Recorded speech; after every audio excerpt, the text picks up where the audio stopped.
இறை தூதரை பாதுகாத்த, இப்ராஹிமை பாதுகாத்த, நபி மூசாவை பாதுகாத்த, ஹாஜர் அவர்களை பாதுகாத்த இதே வார்த்தை கஷ்டத்தில் சிக்கி தவிக்கக்கூடிய, சிரமங்களால் அகப்பட்டிருக்கக்கூடிய, வாழ்வின் இருளில் மூழ்கி கொண்டிருக்கக்கூடிய, கடனில், நஷ்டத்தில், செல்வ இழப்பில், சோதனைகளில், உயிரிழப்புகளில், பிரிவில், தனிமையில் சிக்கி தவிக்கக்கூடிய எல்லோர்களையும் வாழ்வில் விடுதலையாக்கும். லா தஹ்சன் இன்னல்லாஹு மஅனா. ஏன்?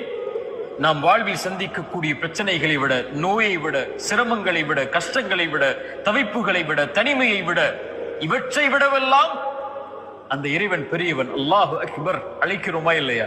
அந்த இறைவன் பெரியவன். எனக்கு வரக்கூடிய இந்த நோயை விட அல்லாஹு அக்பர், அவனுக்கு இது எளிது நீக்குவது.